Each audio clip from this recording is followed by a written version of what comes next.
are just absolutely thrilled to have you all. As you guys can tell, we've got some amazing panels here. But I, first off, before jumping in, want to introduce myself and what Red Women and who we are and what we're all about. Okay, so for those of you who have yet to know me or meet me, hello. My name is Molly Lowe, and I'm a LinkedIn business coach.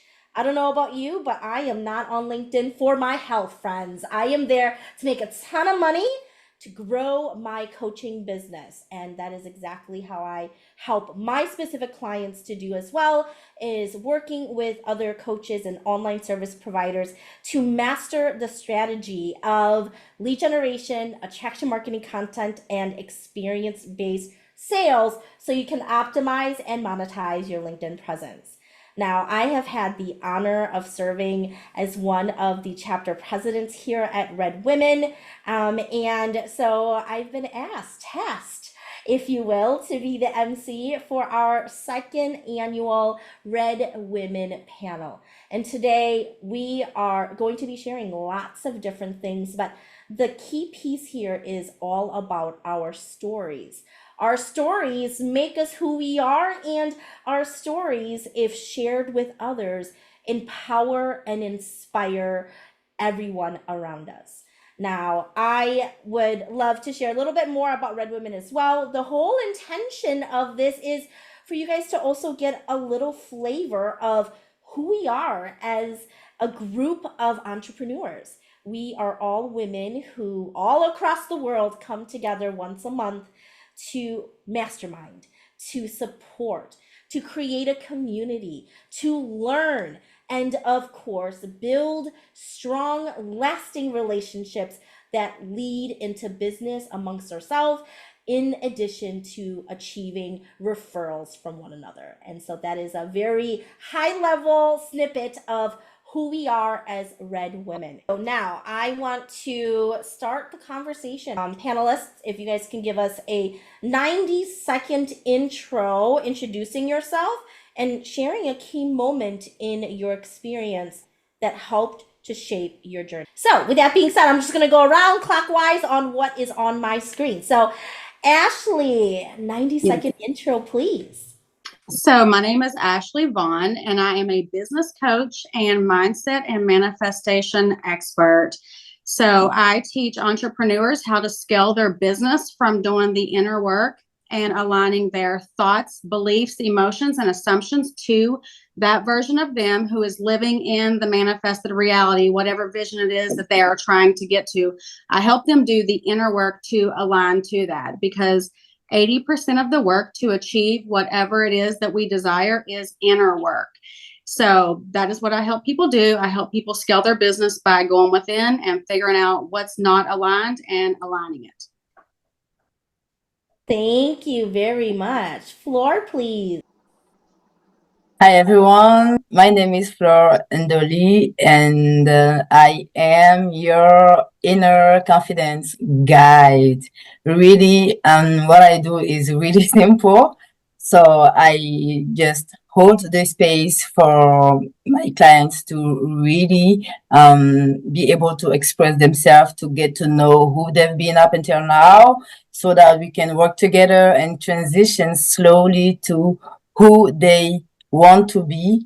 And the tool that I use that I'm loving, every day is meditation. So I slowly also help them without them knowing, fall in love with meditation, because really this is something that we all have, but unfortunately we don't give it the benefit that it deserves. So this is my mission here, trying to heart fluence people into meditating, to get to really find whatever it is that they're looking for.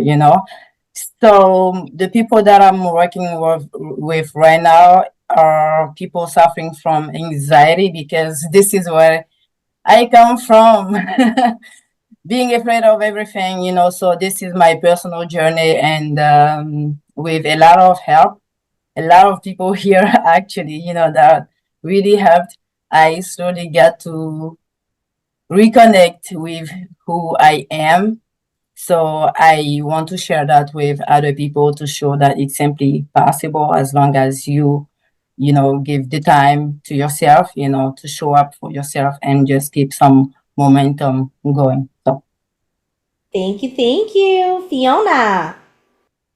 Hi, everyone. My name is Fiona. I am a self-relationship coach. And I came to that because of, key moments in my life where I had externalized everything. I thought my job would make me happy. I thought money would make me happy. I thought my children would make me happy. And when I realized that all of these things, although they brought me joy and happiness at points, they didn't make me truly fulfilled. That's when I started my journey of self-love and developing a relationship with myself and falling in love with myself. And it was then that I realized that I became fulfilled. And so therefore, I work with people who basically have got to that point in their life where they've realized that all these external things don't make them happy. And so I help people reconnect and accept the good and the bad in themselves. Oh, so good. Thank you, Fiona. Mai. Hi, everyone. So my name is Maya. I'm the founder of Yes Bar. I am a life and business strategist for mompreneurs, really mompreneurs who are just starting up to like 2 to 3 years, but they really want to start off strong. So that's where I come in. How I got to this journey was through my own journey, to discover that, I built momentum and went from a struggling single mom to a thriving single mom and now a mompreneur. And I realized that through that, it was all through breakthroughs, right? Finding out exactly what we're struggling in and then using that to propel us forward. So my goal really is to help a lot of those entrepreneurs, those mompreneurs to figure out what they're really stuck in, to help them get unstuck from that so that they can, elevate in their business. So my mission really is to impact families and I feel that, and I believe that each family that I want to impact, I have to start with the parents, which in my case would be moms. And so my mission is to impact families through helping business moms thrive. Wonderful. Thank you. Donna. Okay. You see on the screen it says Mama Donna. That's what my customers call me. I actually do quite a few things, but I'm going to narrow it down here. I'm a proud owner of a brick and mortar business that's out of the basement of my home. It's a boutique, and I also sell all these things online. Where I sell is in the United States. My target market, my ideal customer, is someone who not only likes retail therapy, but possibly they've been through a storm or two in their life and they need a little bit of boosting to get through it. So I actually use fashion to help ladies connect with their confidence and help them fall in love with themselves again with the online on-trend fashionable looks that are comfortable, that make them look great no matter what their size is or their shape. I'm also an international bestseller author. That my first book came out in 2022, and I just finished my portion of the book that's being released in the end of June. It's called The Force of Women CEOs. I have a lot of good advice and experience that I share, not only with business ladies, but these could be stay-at-home moms. They could be just about anybody. If somebody's going through a divorce or a death in the family, they want a promotion, they want a wedding proposal, whatever problems they're dealing with, I help them craft a way where they can actually build out their dream and realize it through fashion. And so that's pretty much what I do. Beautiful. Thank you. Thank you. Now, of course, in true red women fashion, we would not be doing what we say we do if we don't allow for all of us to connect. Like I say to my clients all the time, right? When you connect with people in networking events, wherever you are, the whole intention is to connect here, but to truly take time to build the relationships off of the social media, right? The Zoom connections. So let's take advantage of the chat box, people. And so what I would encourage for all of you panelists, in addition to attendees, let us know who you are. What do you do? How do you serve? Okay. And so we're going to go ahead and do that in the chat box. Go ahead and I'm going to take the charge right here. And then a little bit while later, don't forget those 3 little dots at the top right corner of the chat box. Go and save the chat, my friends, and happy connecting. Awesome. Now, with that being said, next question here, and again, we're going to follow the same order here, popcorn style around here. Next question here for the panelists is, how did you arrive at the point in your life and career, and who has been a significant influence on your path? So, Ashley, we're going to have you go first. So I arrived here from, I skipped something earlier when you asked us to do the intro. I forgot to say like a key moment, and that's tied into this. So I come from a really rough background, really negative family environment. And when I was 19, I was at a really low, dark place. And I was searching for guidance, but I didn't have any. And I stumbled upon the book, The Secret. And when I found The Secret, if you guys are familiar, it's all about the law of attraction. Reading that book just opened my eyes up to the fact that our entire reality comes from within, and it didn't matter where I came from or what I'd been through. I could change my circumstances, my life, and create whatever I wanted. And that, it just like changed everything for me. And that is when I started obsessively reading self-help books, spiritual material, and everything I could get my hands on about the law of attraction. And that actually led me to go on to open a nail salon, become very successful with that, and eventually decide to leave that life behind to teach the law of attraction full time. So it was really reading that book. And then when you said, who was a significant influence, Abraham Hicks, I don't know if you guys are familiar, but I didn't have anybody around me to listen to for guidance. So every morning, still to this day, I listen to 15 minutes to 1 hour of Abraham, and that charges me up. And I know that I create my reality. Anything I'm going through, I can completely turn it around. Everything comes from us. So that book, The Secret, and Abraham Hicks was major in my life, and actually brought me to right where I'm at today, sitting here talking to you all, because I'm a coach and mindset manifestation expert. I love this. And I always say to people, even though what I teach is the strategy side, you can't do it without Ashley's side as well. Spirituality is and energy is very much business strategy. So I love that. Fantastic. Yes. Flor, how about you? Wow, how do I get here? Okay, I'm gonna share the very short version. But yeah, growing up, I was, all I know is struggle since I was a baby. Before I even, get into this word, it was struggle. So this is the only thing that I've known up until now. But somewhere along the way, there was something calling me, there was something missing. So I started to listen to podcasts, about self-growth. I was like, oh, that sounds interesting. And my very, very first mentor is Bob Proctor, really. I learned basically everything I know about how my brain works, who I am, how the programming, started with my life and everything. So he did a fantastic job. May he rest in peace. So it was my father. It was everything to me. But that journey was lonely. It was really, really, really lonely, because I realized that I was so different from everyone. I was surrounded by so many people, but I was really lonely. But I kept going, without any support. I kind of, went back. But then I kept going. And then I found my second mentor.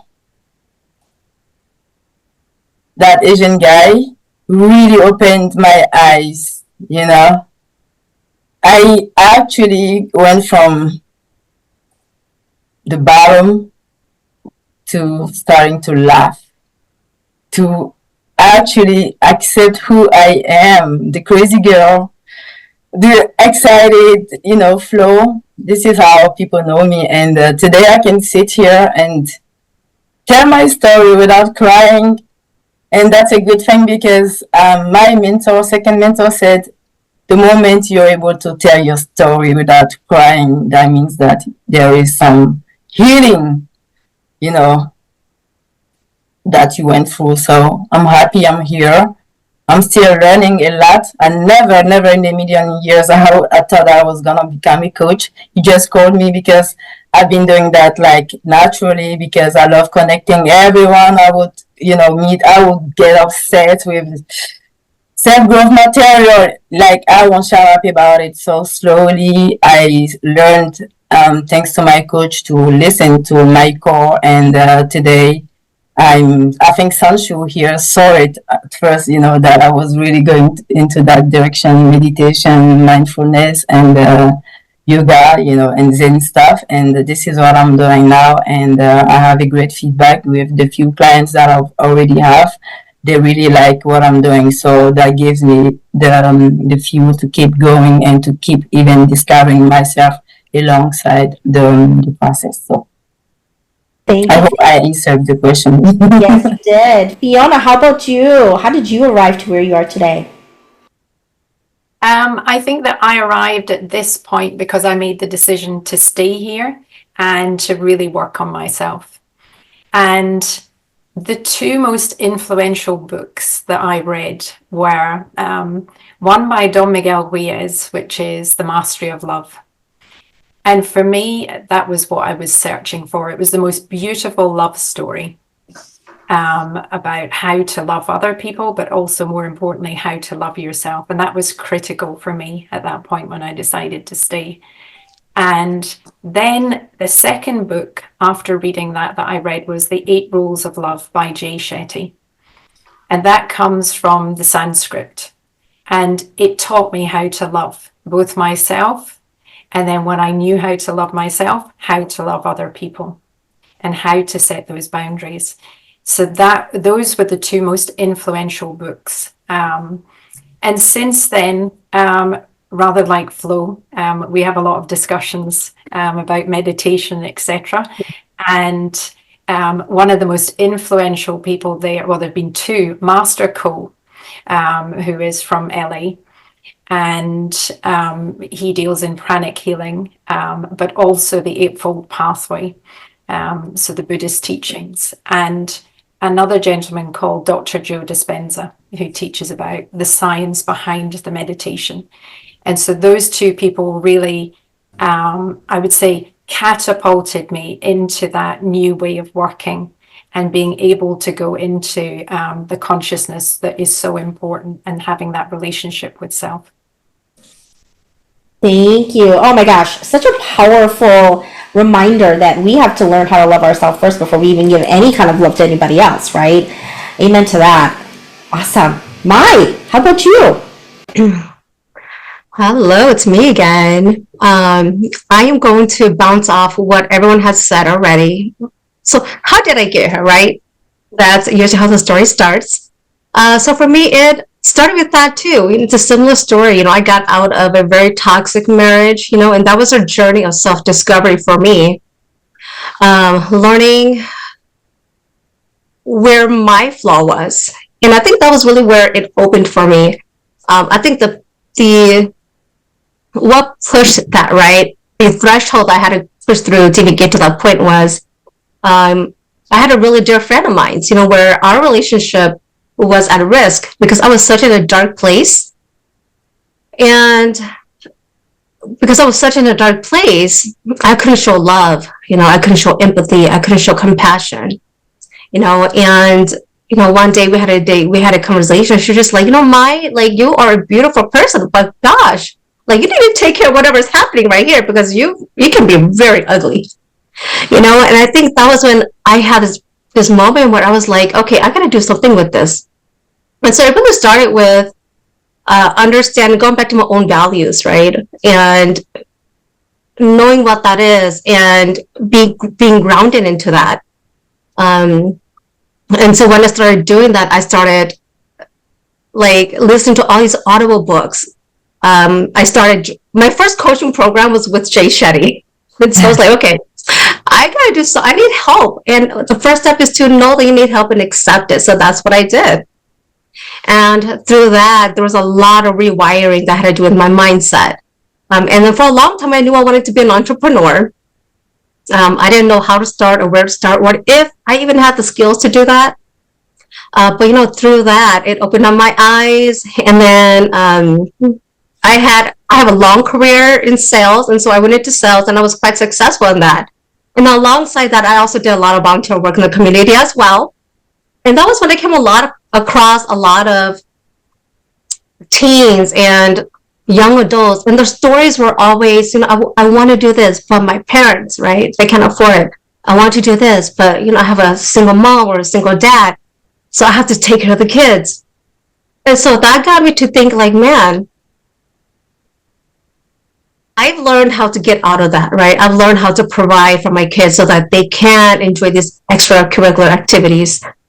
I got to the point where, okay, I can declutter my mind to where when I come home, the home is more calm compared to before. So I'm like, if I can teach this to parents, especially single moms, that would impact these families so much. It will open so many doors and so many opportunities to these families. And so I started to really look into, okay, I'm going to start entrepreneurship. But I never put the foot in.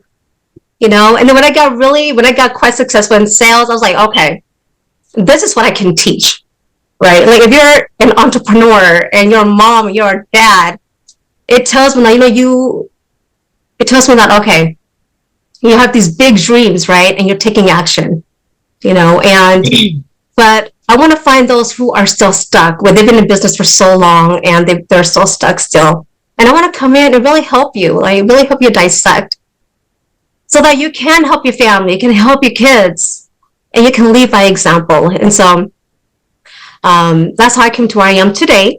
But it started with a lot of just self-reflection and being really raw and true with myself. And I'm looking to impact other families as well in that manner. So here I am. That is so powerful. And let me tell you, I don't know, let me know if you guys resonate, all of you, okay, whether you're a panelist or attendee.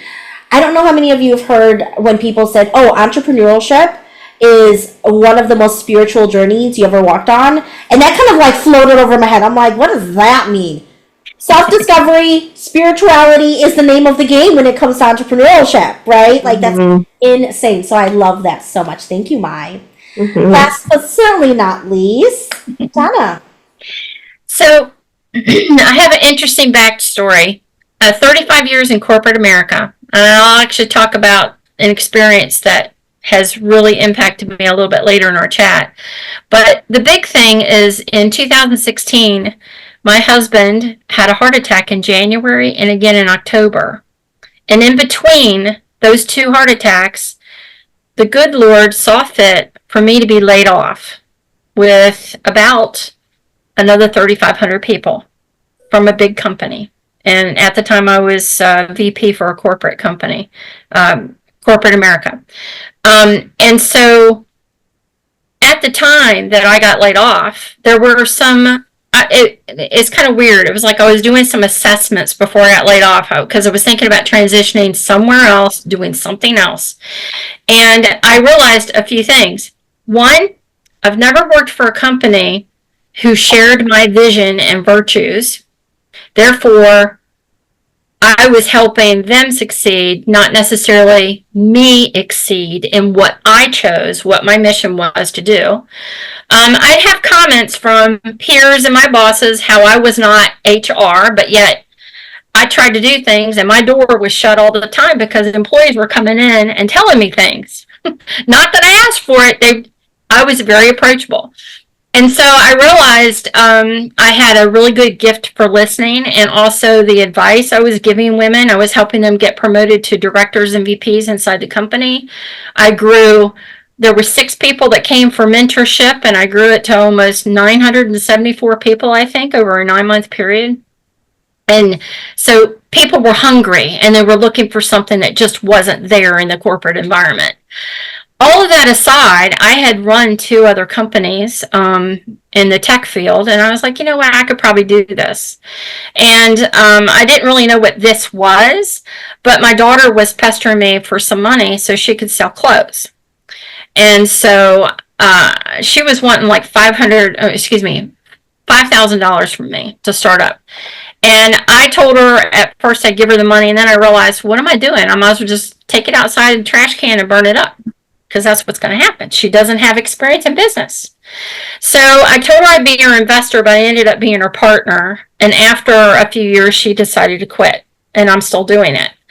I did not have the fulfillment in corporate America, which, by the way, people pester me all the time asking me for advice and want me to come work.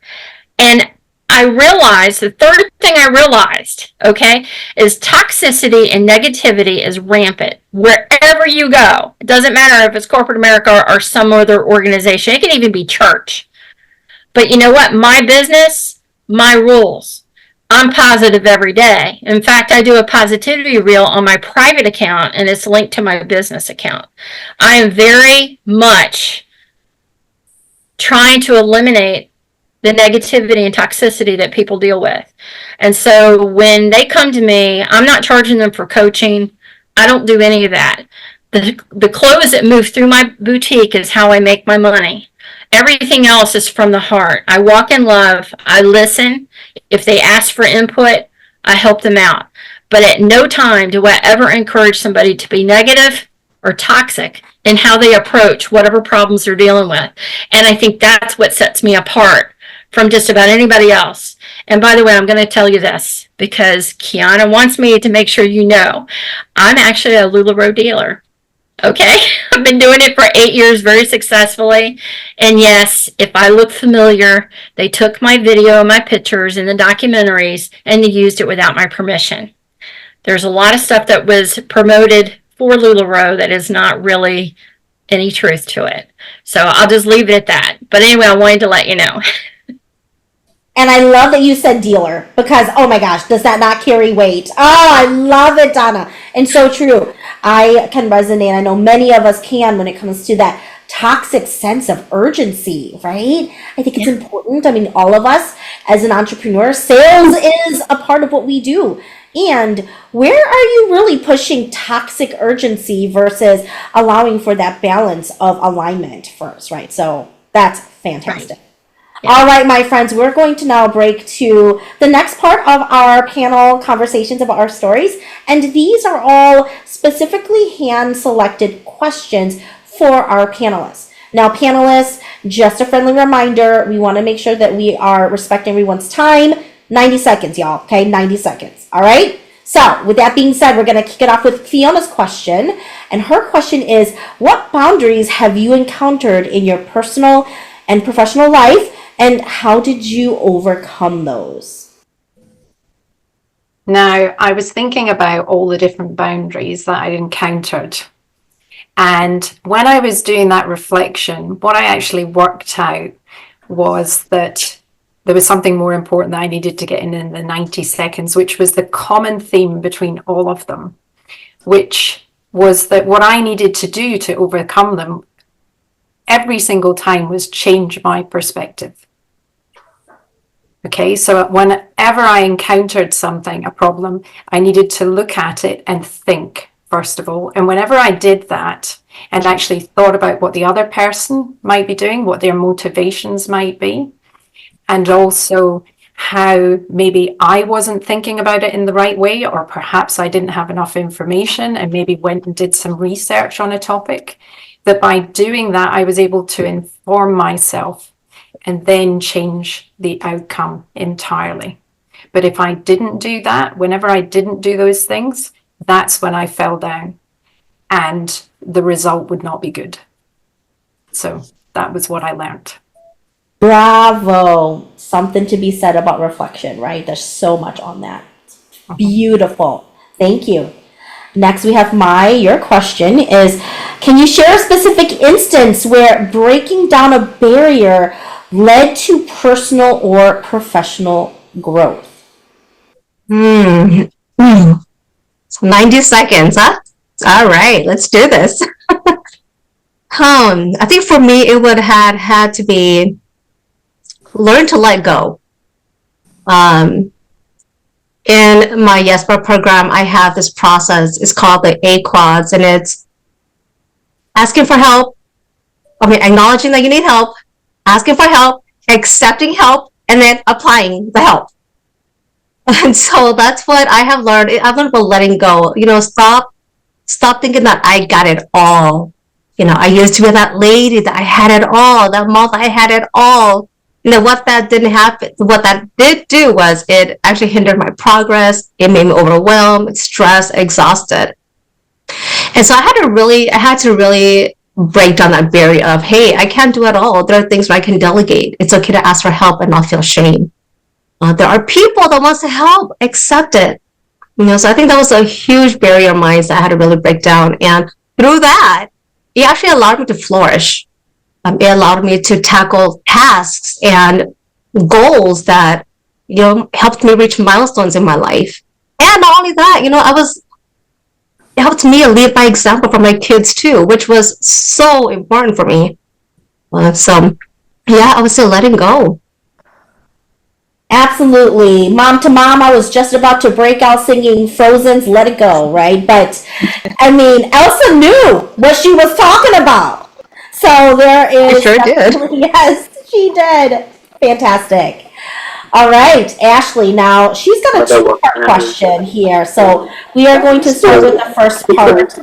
Ashley, your first question here is, how do you define resilience, and why do you believe in the essence in navigating life's challenges? So resilience is the ability to overcome challenges and obstacles and come out on the other side way better, way stronger. And life is full of challenges and obstacles, and how we respond to them determines our quality of life. And it's crucial that we cultivate a mindset to where when we face these challenges, we face it what is this here to teach me? How can I navigate this and actually come out better and stronger? And what lessons are in this for me? I always look at challenges okay, how can I tackle this? How can I get on the other side of this? What can I take from this? How can I grow from this? And when you can cultivate that type of mindset, you become unstoppable. You're okay, a challenge, great. Let's grow. And I think that's really what it takes, especially as an entrepreneur. There's always challenges. We have to be resilient, and we have to be okay, this is what we're tackling right now. Let's tackle it, get past it, be stronger, be better, move forward. Short, sweet, effective, to the point. I love it. I love it. Yes. Now, your second part of your question here is, can you share a challenging moment in your life or your career and business, right? And discuss how that resilience played that crucial role in overcoming it. Of course. So the first thing that comes to mind is 2020, the beginning of the year. My nail salon had been open 5 or 6 years. We were slammed. It was amazing. My dream was my reality. It was booming. And then COVID happened. And then they closed us for 7 weeks, and then they reopened us, and everything was different. Now we had all these clients who were terrified to leave the house, and we had all of these restrictions from the government. And me being the mindset, master that I am, I call a meeting between my staff, and I'm this is what we're facing, and we can have a really hard year and be in this funk about it, or we can get it together and we can find a way to solve all of these problems and get our clients in here and have the best amazing year that we can. And that is what we did. We made all of these changes. We started opening the nail salon at 5:45 in the morning to accommodate people who were afraid to be around others, and we started staying open late and doing all of these things and visualizing a very successful year. And it became this place where everybody wanted to come get their nails done because they're just at home. Everybody's stuck at home. They couldn't wait to come see us in this clean environment and talk about what was going on. And long story short, we actually did 30% better than the year before. We killed it that year. It was an amazing year. So we had to be resilient, and we had to get through it, and that's what we did. I love that. Actually have a coach that actually says that it's during the times of economic almost peril, right? That you can either really scale your business or you can face defeat and just give up. And we all know this, we're in business. We are master problem solvers. And so your story is so beautifully just portraying all of that. So thank you, thank you. Thank you. Yes. All right. Miss Donna, what practical tips can you offer to the audience on bouncing back from setbacks and turning adversity into a stepping stone for success? So I want to bring up something that nobody wants to talk about, but it is very serious. It's not only corporate America, it's in every organization, and it is called harassment. Okay? I had a 35-year career. I worked, and by the way, not only in high tech with progressive responsibility, I actually took a little bit of time off and taught high school. And I can tell you in a nonprofit, high school, or business, this happens. So here I am, very successful, got a great career. And my last gig as VP, my boss had a VP title. And he and her boss, he and the boss's boss, which was a lady, they targeted me. And I was having an awful time because it wasn't just a snide remark personally. They would actually be disrespectful and make comments very condescending in business meetings where I had 20 reports reporting into me. They were really literally putting me down, right? So how does one respond to a situation like that? Now, everybody's like, well, you go to HR. Well, you can go to HR. I've not seen it very successfully handled. I'll tell you that. But so what I chose to do is survive the storm. And how I survived the storm was every time I heard something negative, I spouted positive. And matter of fact, I went to the treasure trove of quotes, positivity quotes. So whatever I said, they were like ready to jump and say something and get everybody upset. So we would have these daily scrum meetings. I don't know if you guys know what they are, but they're daily status meetings, whatever. And they would go around, what have you been working on? It would come to me, and I'm a leader, right? I'm not a doer, I'm a leader. So they would come to me and ask me what I was working on, and I said, well, I'm being the sunshine in somebody else's clouds. They couldn't put that down. They couldn't say nothing about it. I would say things like that. And literally, I shut down the behavior myself without having to do anything else. And at the end of the day, I think that could have been the reason why I got laid off. I don't know. But it doesn't really matter because after I left, a month later, HR got rid of both of those people. So I pointed it out. They took care of business. Did I result in their departure? I don't know. But how I dealt with the positivity helped lift my wings and spirit at work, because instead of people calling me, how are you allowing us to get to you? How are you functioning? People would call me or text me and say, man, that was an awesome comeback. They were like applauding my fight, realizing it was a fight, but I wasn't fighting. You get what I'm saying there? So you need to be resilient. You need to find positive ways to respond to anything that's going on negative or toxic around you. And you are rising to the occasion and going beyond it. And people in leadership will notice when these things are happening, even if you don't complain. If you just keep pressing forward and doing the things you're doing, being a good steward of whatever you're doing, no matter if it's your own gig, your own business, or if you're working for somebody. If you keep your head high and your powder dry, you don't let all that crap get to you, you will succeed very well in life. And I realize that stuff's not for me, and I don't want to have a welcome mat to my office.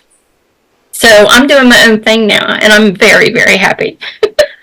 Look at that. And just like you said, Donna, right? Like, you don't know necessarily if you leaving prompted the decisions, right? But here's the one thing, based off of your story, you had power of influence. So there's got to be some level of it, right? Even if you're the sunshine amongst the cloud, that positive influence was beneficial for all. So fantastic. Thank you. Yes. All right, moving right along, we have Mai's question here, which is share a personal experience where you faced a setback and successfully turned it into a learning opportunity. Well, this would have to involve a story about my son, my youngest child, who is 18 now, and it started 5 years ago. He was diagnosed with a mental illness that turned his whole life around. And it made really, at that time, I was still working every day a 9 to 5 corporate job in sales. And it had put me in a very, very difficult situation because we had appointments every week. You know, there were days where his school will call and say, you need to come pick up your son. So I had to leave work to go get him. So I was in a battle between, like, if I had to make a decision, you know, do I continue going to work and not tend to my son 24/7 where he needs me? Or do I quit my job, you know, and struggle financially so that I can be there with my son? And I made the ultimate decision, you know, to go on FMLA. And through that whole journey, I felt like I grew during that time. So I was so fortunate to have been able to afford, you know, 8 months to stay home with my son. And through the whole 8 months, I was like, okay, what am I going to do? Like, there's a reason why I'm here, right? I'm going to take this opportunity to really learn what's happening here. What is the universe trying to show me? Because it's more than me just being with it there for my son 24/7 and being his support system. But I had to really take that and sought opportunities through that. And, you know, earlier I said I've always wanted to be an entrepreneur. And so during this 8 months with him, that was when I actually launched Yes Bar. It was scary. I registered it, but I never did anything with it for that year. And then after that 8 months, I went back to work. And then I realized that, you know, it wasn't for me. You know, it was taking time away from my sons. It was taking time away from me. My bosses were dictating when I could take PTO, when I could take my son to his appointments. And it was so miserable. And so through that whole journey, I was like, hey, you always want to be an entrepreneur? Use this opportunity to build that. And so even though in the beginning it was so hard, you know, I was struggling with how to be there for my son was struggling himself, but I turned that into a learning opportunity. I turned that into leveraging that time off of work to start my business. And I grew from that, not just as an entrepreneur, but, you know, spiritually, mentally, emotionally. And not only that, I saw the growth in my son too, you know, because I was able to stay home with him and lead him and guide him. And so I, you know, so now every time I go through a hardship, I seek opportunities in those moments. I love how you were able to rise up as that mom, right? And I resonate with that. I mean, many of us are either caregivers for other family or people that we care about, whether you're a parent or not, right? I don't know about you guys, but the number one reason why I started my business was for time freedom. I was so tired of having people tell me where I needed to be, doing what that. No, we're done. We're done. I love that. All right. Ms. Flora, you also have a 2-part question. So we're going to start with the first part, which is, in your opinion, how does embracing vulnerability contribute to personal and professional growth? I love that question. Vulnerability is first of all about yourself, you know. Of course, we're talking about, you know, being vulnerable with people, but it really starts with yourself. It's not until you yourself start admitting, you know, who you are, start expressing the actual you, including the fears and the weaknesses. This is something that I've been actually struggling with up until now. You know, it wasn't until I faced my weaknesses, the dark spots that I wasn't seeing, or I was pretending that I wasn't seeing.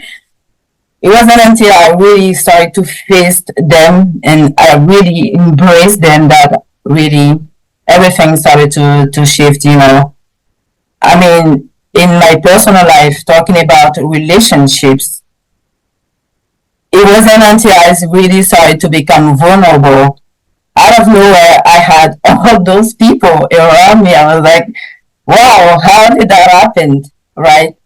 Because there was a moment for me where I thought I was never gonna be able to reach out to that other world, where the successful people are, So I was lost.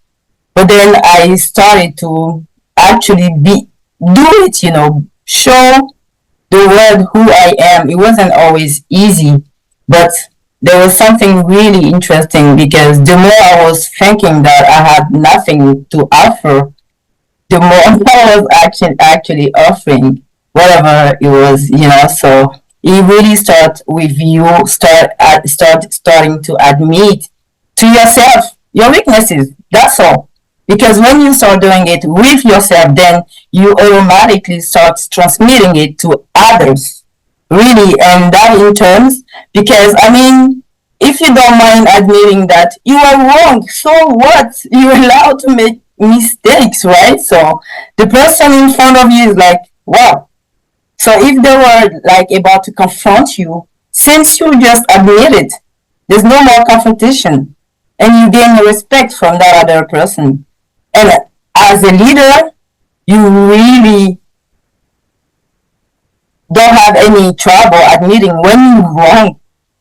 This is like the number one power that you can have as a leader, because this is the example you're showing to the people you work with, So leading by this example, they would tend to do the same, So this is something that I love playing with now, and it has been really serving me. It has brought like amazing people in my life. So the biggest impact that playing the vulnerability game has brought in my life is about my relationships, really.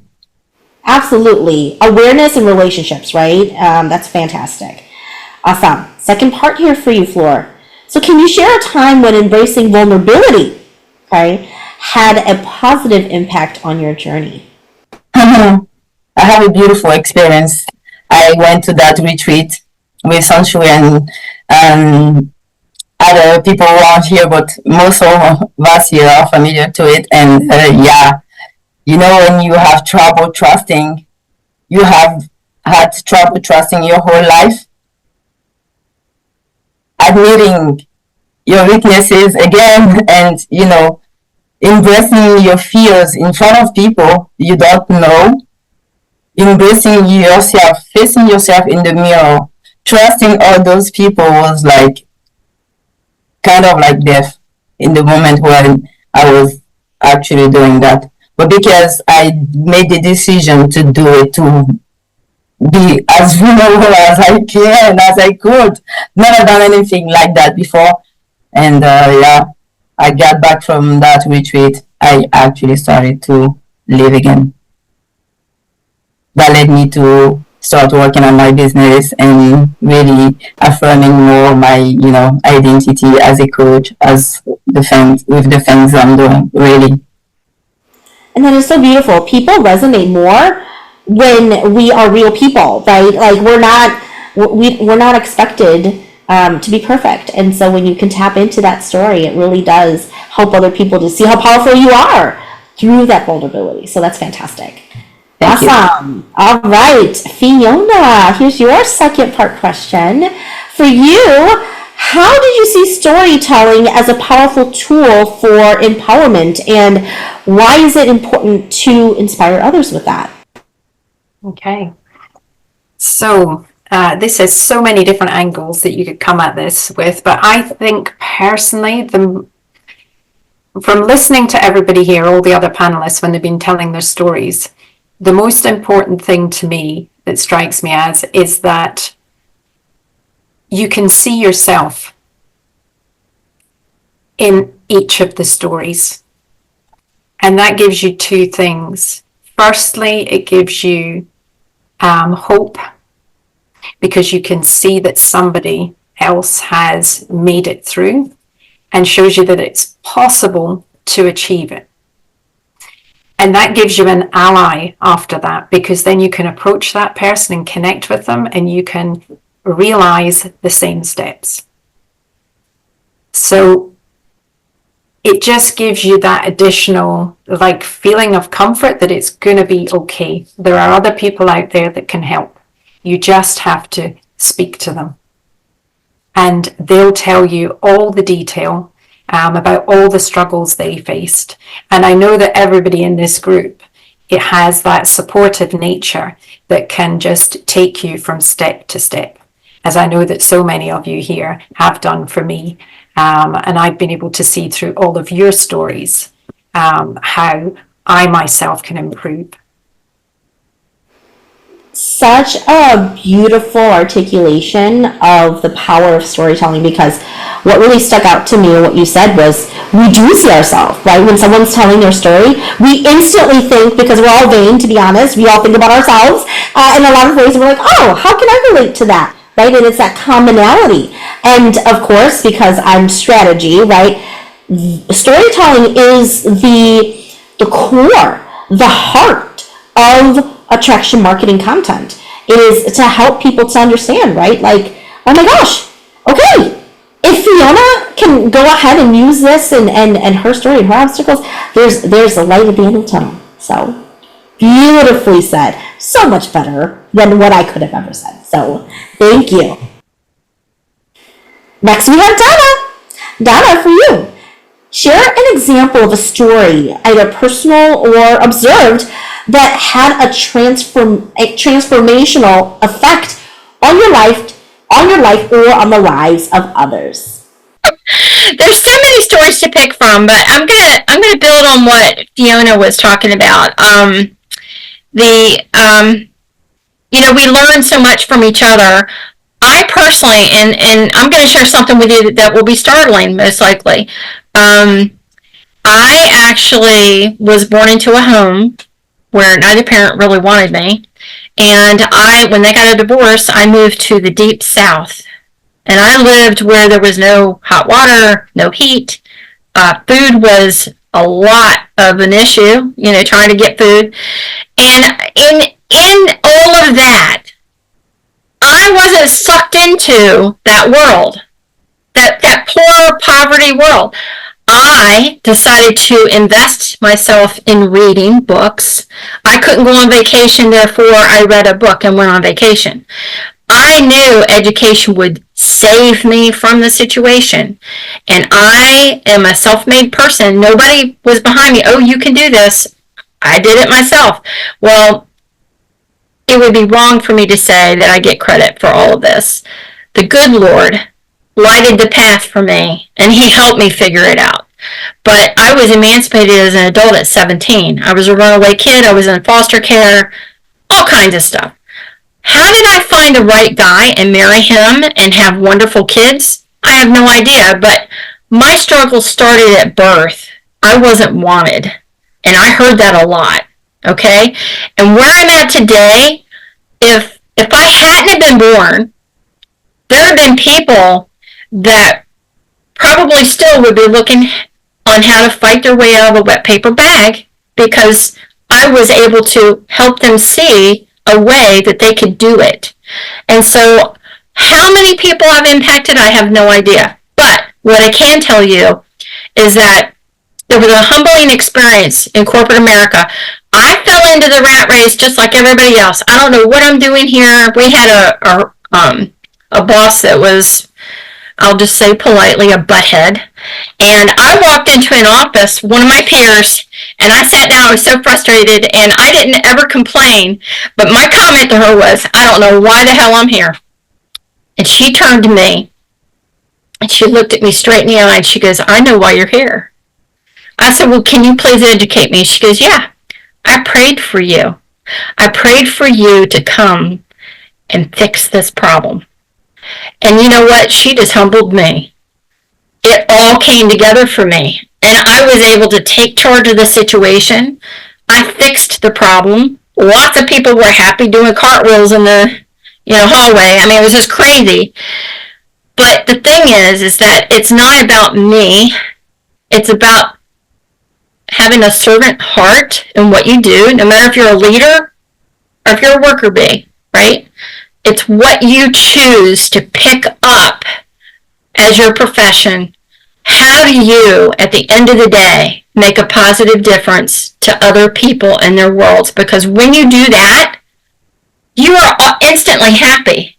You're happy. You're elated because you're seeing the lives of others being improved. And so I see no matter how bad a situation is, there is sunshine, right? Actually, this lady, Joanne, she's got sunshine in her background. I'm telling you, it could be raining cats and dogs outside, but here on the mountainside, there is always the sun shining, right? Customers call me, they'll ask me to pray for them, they'll tell me about all their world's problems, and then they start listing the things that they need on their next order, right? But they do it in that order because I have taken the time to get to know the people. They're not a transaction. I'm not a box store. They come to me because they feel at home. They feel good. And that's what we're here to do. No matter what our calling is in life, if you can make other people happy, lift their spirits, everything else is a blessing. And it's more than you can ever measure or have a dollar sign added to. And that's what I'm about. And that's my story. I'm sticking to it. Ooh, yes. Oh, so many positive reactions based off what you said. And if I may summarize this in like one statement, what I'm hearing you say, Donna, is empowerment is a choice. It's So you can decide. So I love that. Awesome. All right, we're coming towards the last bits here of our questions for the panelists. So we have a few more questions here. I would encourage for all of our attendees and even panelists, if you guys have questions for each other, I think this is a great way for you to start mulling over. What kind of questions do you have for the wonderful panelists where you can learn a little bit more? Whether it's about their story or whether it's about their service, okay? Start thinking about those questions now. All right. So similarly to how we did this at the beginning of the chat today, we are going to go around the panelist table here with this question. So this question here for everybody, for the panelists, is how do you believe networking and connecting with like-minded individuals contribute to your own personal and professional development? So Ashley, I'll let you go first on that.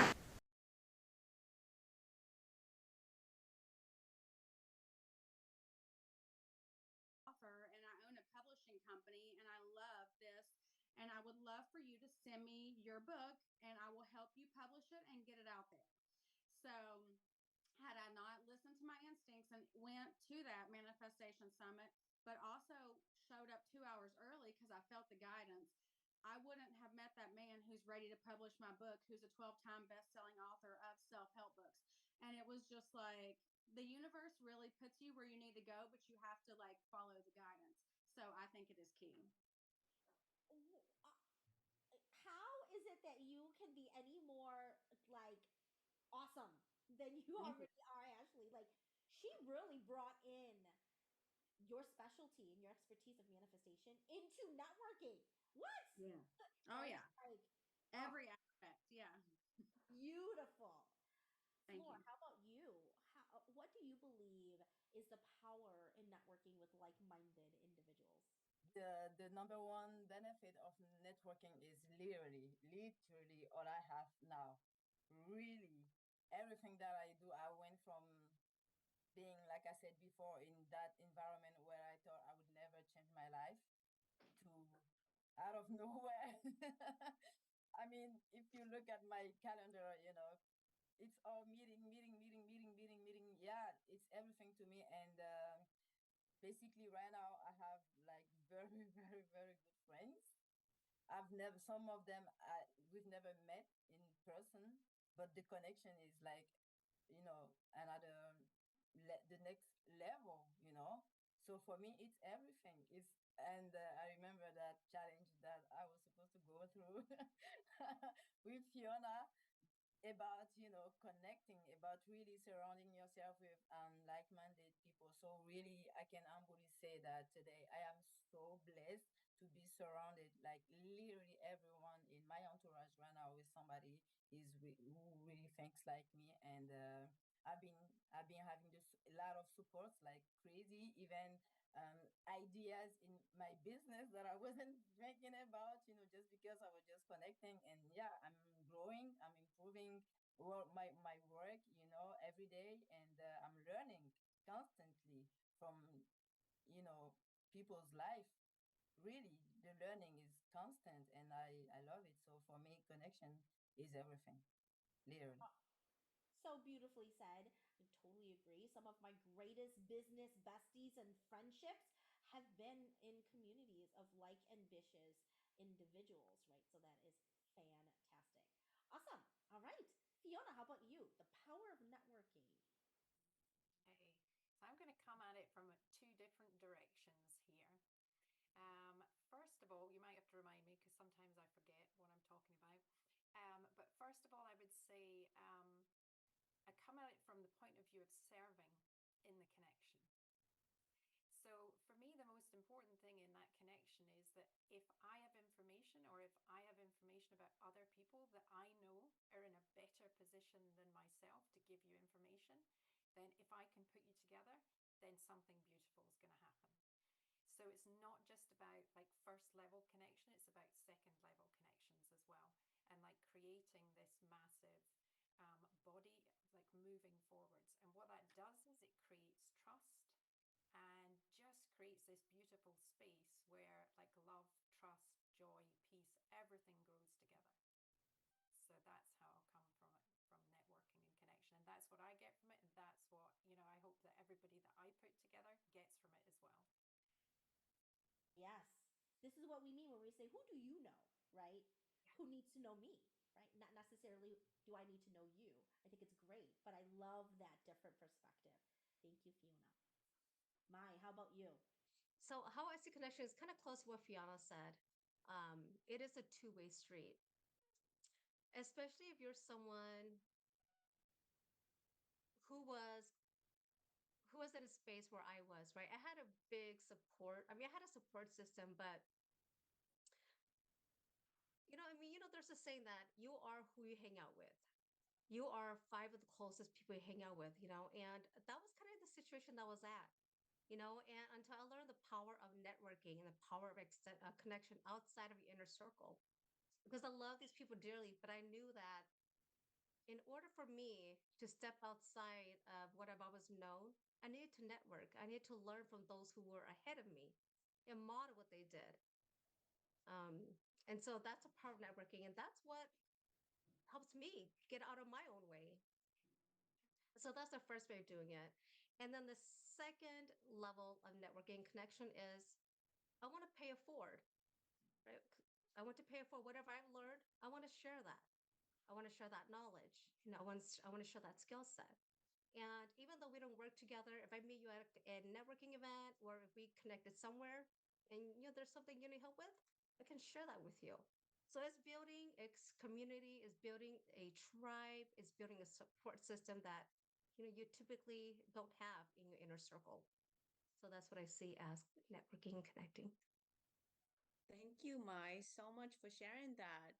And you know what? Speaking of networking, I love networking. As all of you I know, I might just be the queen of networking. I'm kidding. But networking has been something that I thrive on.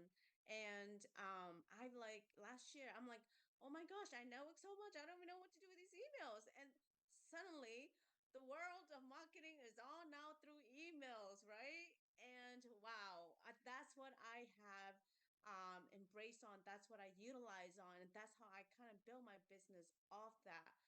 Just building my business through emailing, and it has been amazing. So thank you for sharing that, because the power of networking is so crucial. Anyways, Christopher actually has a question for you guys. Any of you guys can answer. He says, do any of you ladies or coach offer life coaching for male? And if so, have you found any major difference between the needs of your female and male clients? And how has your coaching style varied to accommodate these different challenges? So Fiona, I'll lead that for you, and then maybe Ashley can pick it up right after answering that question. Yeah. Okay. Yes, Christopher. I do have both male and female clients, and I have to say that yes, there is a difference. They usually come about it from like different points of view, and like very early on in my coaching, I had to learn, like how a male brain works in comparison to female brain, because although there is commonality in like the things that they're working on, the way in which they approach it is very different. So I actually had to do some research myself to actually work out how to approach that and become comfortable myself in the different approaches. So I think it was more about me learning and understanding rather than, I just hadn't been party to a male brain. So therefore I needed to learn like how that worked differently to mine. But I would say the other thing that I've noticed is that all men's brains are different as well, just like all female brains are different. And and I would actually say now it's more about the difference in masculine and feminine energies that I find within different males and females, because how I approach it has to be on the basis of how each person presents to me. So some women are more masculine than some men that I coach. So that's how I approach it now, is just on that basis of how they're presenting to me now that I've come to that understanding of the differences. You want me to go? Yeah, go right ahead. Okay. I do coach men and women, and I probably have about 50-50, but I agree with Fiona. Some men are more masculine, some are more feminine. It really depends. Same thing with the women. One thing I will say about working with men, they're more logical.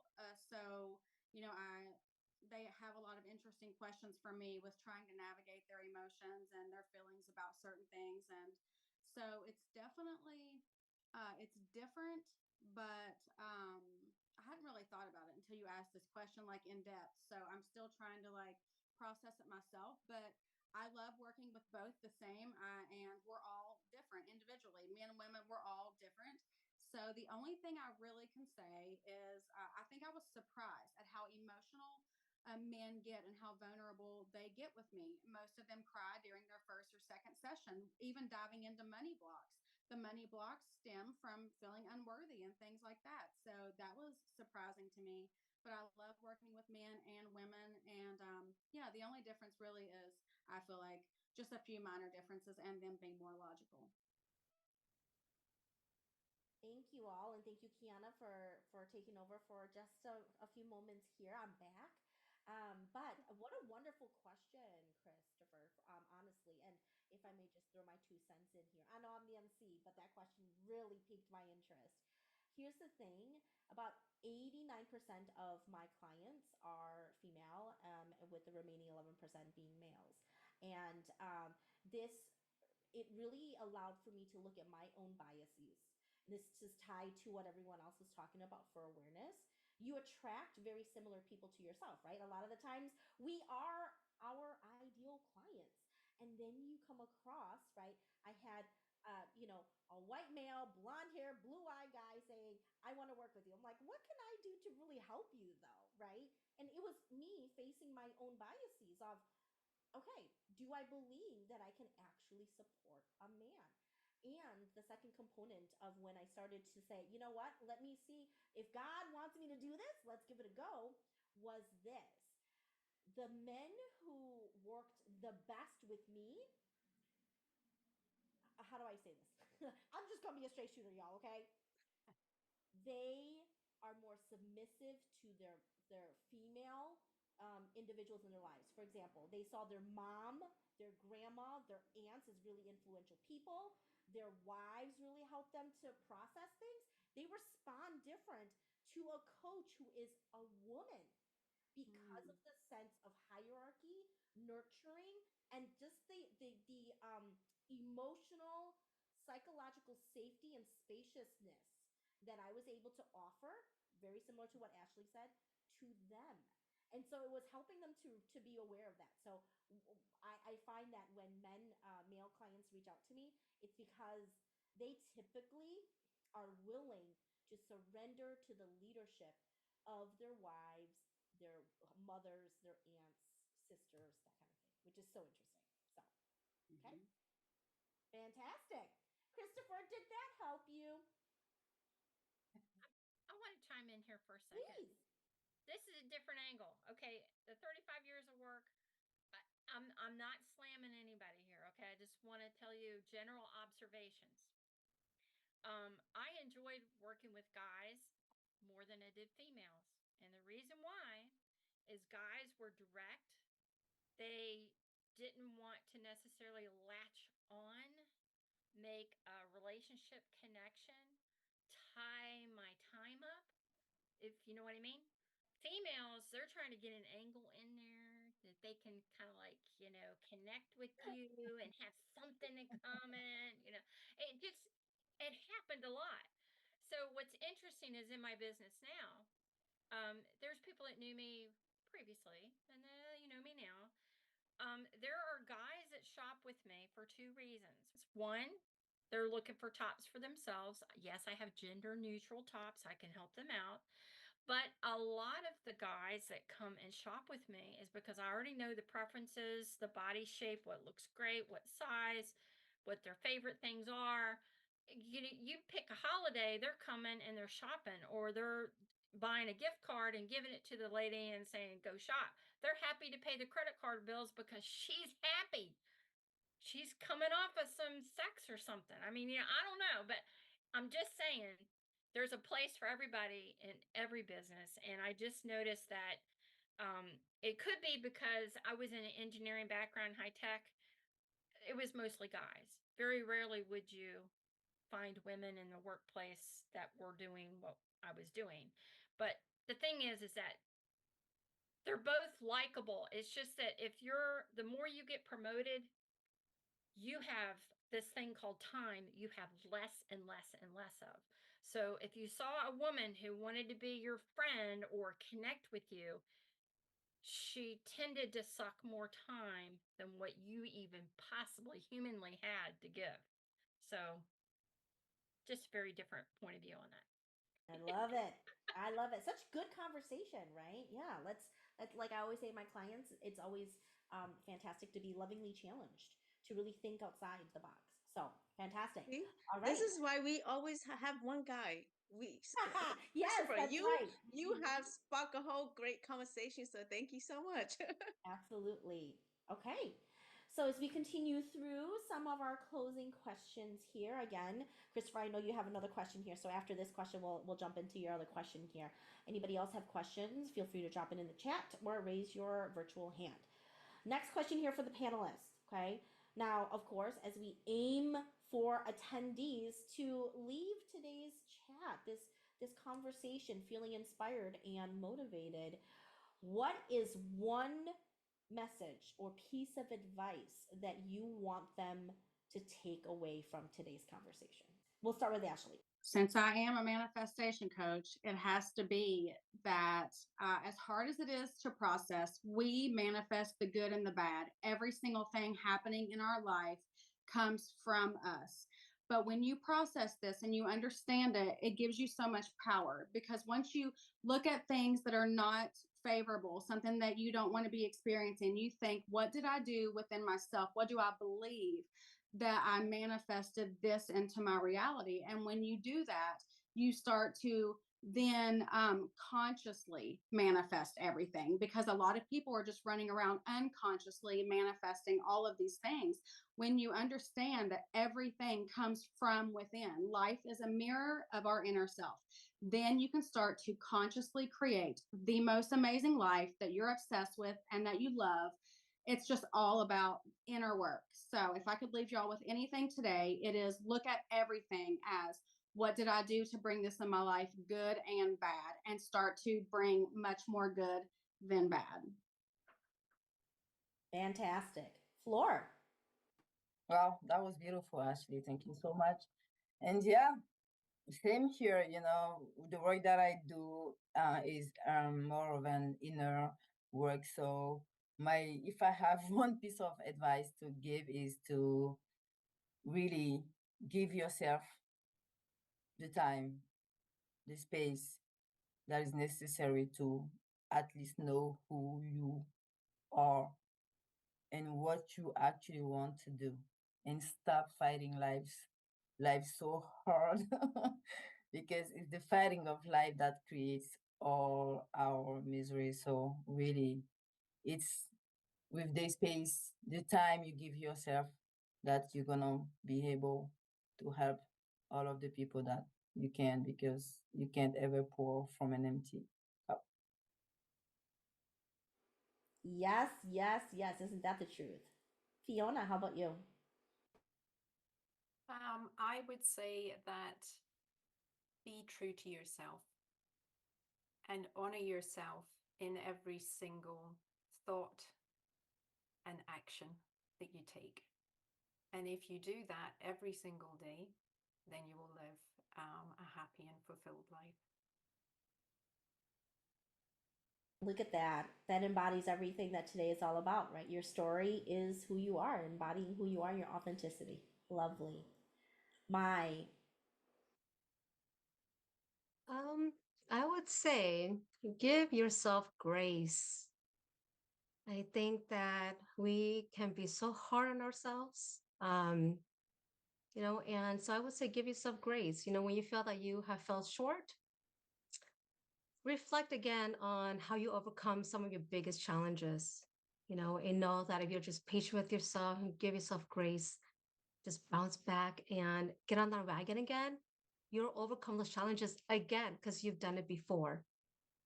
And so I would say, yes, give yourself grace, celebrate every win, because when you celebrate those wins, you continue to build momentum. And that's how you push through those thresholds. So I would say, yeah, give yourself grace. absolutely. Nurture yourself 100%. Mhm. Donna. So actually, this is all great advice. Something that I latched onto. Do you guys remember the movie Flashdance? Do you guys remember that back in the 80s? There was an expression in that movie called "If you have a passion, you can make it happen." And I'm here to tell you, passion that is in your heart is God given. And if you're not in a place in life where you can act on it, you need to remove those obstacles. You need to be very passionate about what you do, because passion is what sells. It sells people on who you are, and they love you and they trust you, and therefore they're going to want to do business with you, right? The other thing is to have a little bit of mercy, but I would also, before anything else, I don't know if you're Christian or you're religious or whatever, but at least when you get up every morning, before you put your feet on the floor, be grateful for three things. And they can be three different things on every day of the week, or it could be the same thing every day. But when you rise with a grateful heart, you will be blessed the whole day long. You keep that in your head, you will be blessed all day long. That's it. I love it. I love it. Oh, such good tips here.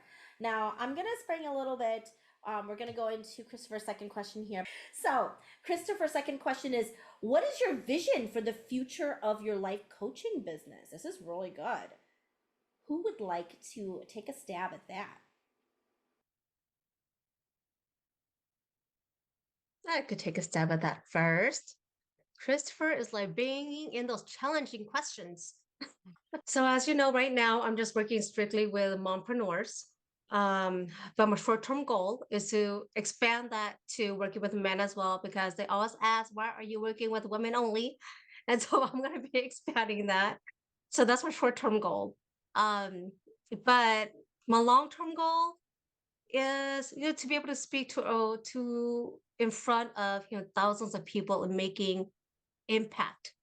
Um, Not just in business, but in people's lives as well. Because I think about our next generation a lot, and I think that it has to start at home. And if I can make a positive impact at home, just through what I say and what my courses are and my story. I think that I have done my deed in paying it forward. So that's my long-term goal and my vision. Beautiful. Fiona, did I see? I'm assuming you want to share? Is that a Yeah, I correct can assumption? share. Yeah, I can Okay. share. So my long-term goal is possibly not quite the same in terms of like taking it from a business side. So my business is where I want it to be for the sustainable future. But what I actually want to do sort of on a long-term basis is I want to have a teaching program in every school, every university in the world that's free to actually teach people, children, like how to learn to love themselves so then they don't encounter those issues when they come out into the real world. So that's my long-term goal, is to do that. So at the moment, I'm currently like writing that program, and I've decided upon the sort of international partners that I'm going to be working with for that. So that's where I'm at with that. I love that. And I remember you sharing that in our one-on-one conversation, right? Is that the ability to do that. So I think that is such an amazing focus and intention moving forward. Now I'm going to add a little bit to Christopher, your question here. And I'm taking it from an approach that's a little bit different. To be honest with you, I no longer set goals. I am all about intention in the present moment. So if you ask me next year, will I still be a LinkedIn business coach? We will never know. I want to live in flexibility, adaptability, and just like Donna said, I want to live in a place of true passion. So until I get sick of doing what I'm doing, spontaneity is what I'm living for. So there is no set time anymore. All I know is right now I'm doing what I love, and as long as that still feels good, just like Fiona said, I'm good. I'm good. No need to put a time date on what that is or goals. So fantastic. All right. Now, this is a question, of course, for panelists, but we also have some amazing red women individuals and members here. So this is all for you as well. So here is the closing question, unless we have more questions from attendees. What is the one reason, okay, why everyone should be a part of Red Women? What's the one reason for that? And while I let you guys think about that, I'm going to share my reason, okay? Red Women has allowed for me to be and continue to be a leader. If you're looking for leadership and a way to give back, this is it. So that is my one reason, okay? I'm going to go backwards this time. Donna, what's one reason why someone would join Red Women? Probably, I mean, there's lots of good ones, but my biggest thing is referrals. Meeting these wonderful people and getting customer referrals from my ideal customer. Love it. Mine. Donna kind of took that right out of my mouth. Yes.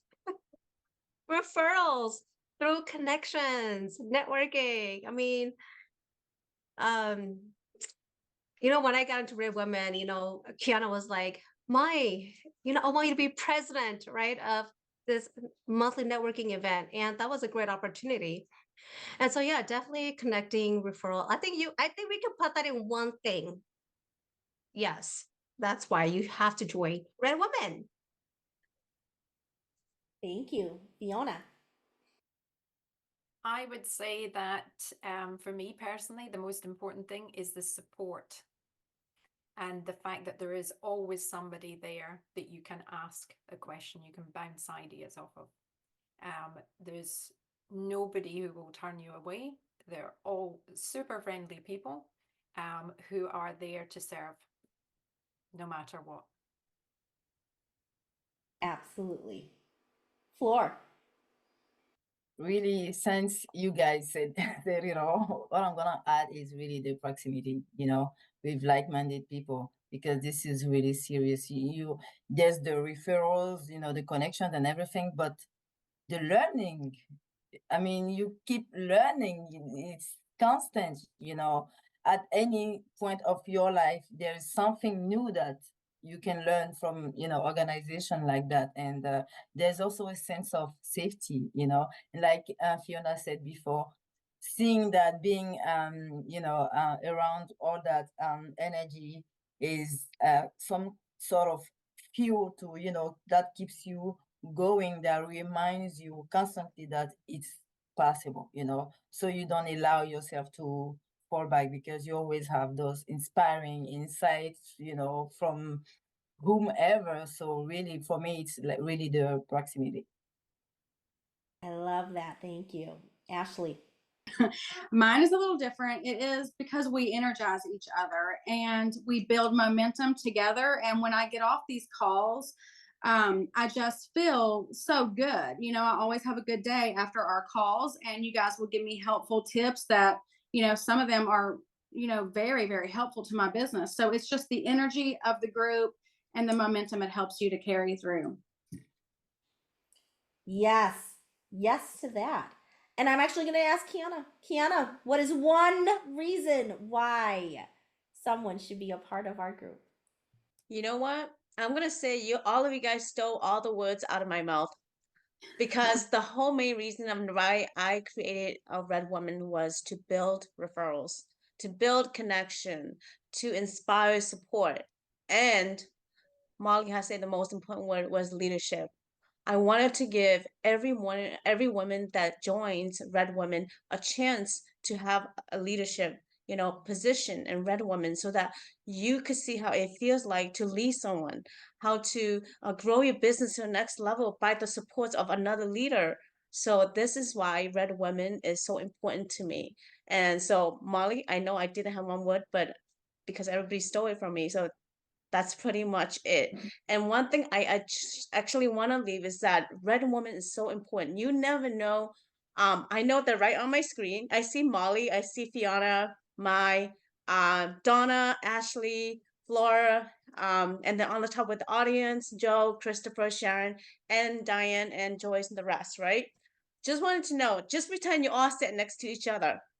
You never know, the person next to you will become someone that has the power to change everything. And given a great example, one of a panel, Red Woman panel lady from last year, and I know some of you guys know her. She is now within the last 2 weeks has gone viral from 250K to 2 million right now up to this point. And how amazing is that?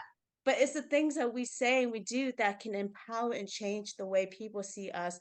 For them, why they're following us is because we have a message that changes what they want to become, why they do the things that they do. So that is it. Fantastic. I don't see any other questions here. Okay, I'll have to chime in. Yes, if I may. please, Sharon. All right. So, what is Red Women all about? It's raising every dream for women, right? That's what it says, RED. And we're all on different levels and we're all of different vibrations. But when we come together and support and encourage each other, we do build that energy, and we're helping everyone tune into the frequency of their own energy and create their own stations to share with the world. Sharon, I'm so glad you brought that up. And the reason why I didn't say that is because Sharon was the person that helped me come up with this Red. I just love Red, right? But I'm like, I have no idea. For 5-6 years I had Red Woman. I just didn't know how I'm gonna name, what's gonna stand for. And when Sharon came in, Sharon, I need help. Please help me. What the hell is Red gonna stand for? And then she wrote a whole bunch of stuff and then I looked at it, I love this one. Raise every dream for women. So I couldn't take all the credit for it because Sharon help me with that. So thank you so much. You are definitely a leader yourself, Sharon. Yes. Fantastic. Well, with that, we took it on time. So here we are. Thank you so much again to the panelists. You guys sharing your stories and empowering us has been nothing short of inspirational and absolutely priceless in value. For those who are attending and engaging, thank you so much for being here and for giving us something to talk about with you. To have your wonderful, beautiful faces and insights and questions and engagement means the world to us. With that being said, again, Molly Lowe, Red Women, here we are signing off. Have a wonderful rest of your day, and we will see all of you, hopefully, at the next month's Red Women Networking event. See you guys later. Yeah.